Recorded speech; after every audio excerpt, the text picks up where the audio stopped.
All right, sometimes when we're working, we're going to get a no solution. So what happens when that happens?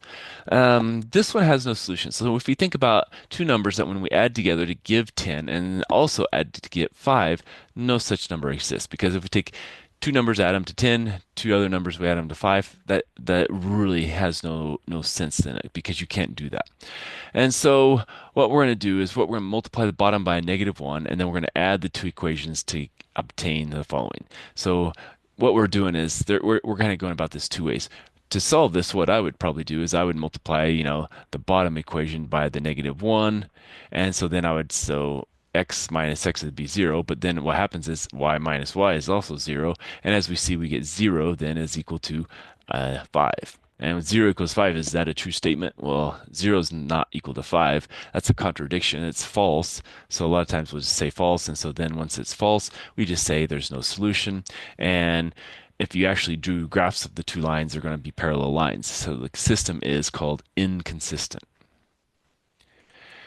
All right, what if we have infinitely many solutions? Well, in this case, what you could do is you could multiply the bottom equation by a -2 and add them together. And so when you do that, you're going to get 0 equals 0, which is a true statement. And so that means that everything you plug in should work. And so that's going to be what we did here. And they multiply by -2, get 0 equals 0. That implies the equations are equivalent. Their graphs are basically on top of each other. And so the system is called dependent. And so any number we plug in will work. And so sometimes what we do is we say, well, let's let x equal some other variable, call it k, which is any real number, and then solve for y. And so what we're doing is we're trying to get a xy ordered pair in terms of something else. And so if we call, the k x, solving that one, solving for y then is going to be 5 minus k. And so no matter what value we plug in for x, we'll come up with a value for y, and that's going to be a solution to this system of equations. And so the k is called the parameter, and replacing k with a real number produces a particular solution to the system. So like I said, you're going to get infinite number of solutions depending on what k value you plug in.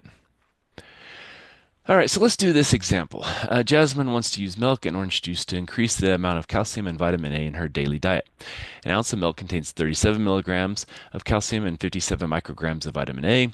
And then orange juice contains 5 milligrams of calcium and 65 micrograms of vitamin A. How many ounces of milk and orange juice should Jasmine drink each day to provide exactly 500 milligrams of calcium and 1200 micrograms of vitamin A?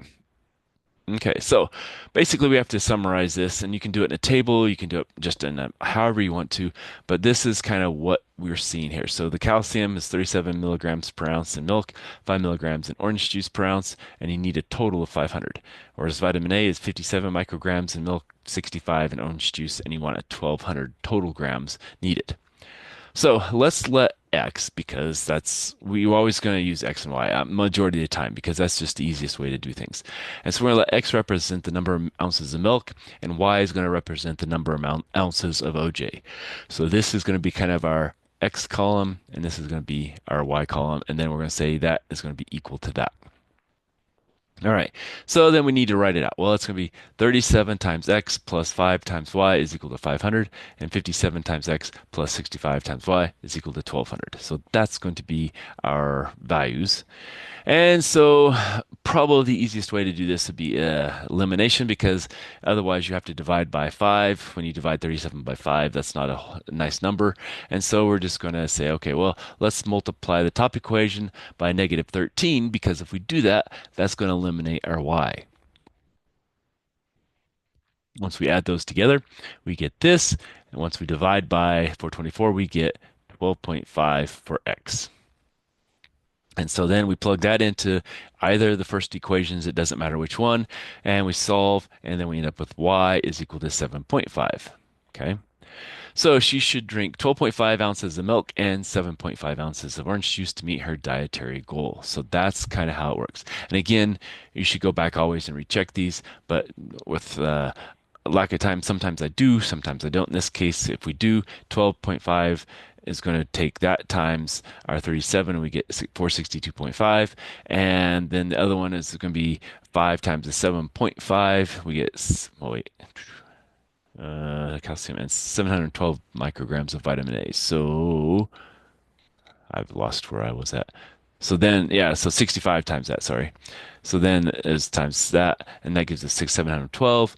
Doing the other way, 7.5 ounces of OJ require gives that much, and we get that much of that for A and calcium. And that gives us a total, if we add all this together, of what we need to have, which is our desired goal. Okay. All right, so let's stop there and we'll come back for more.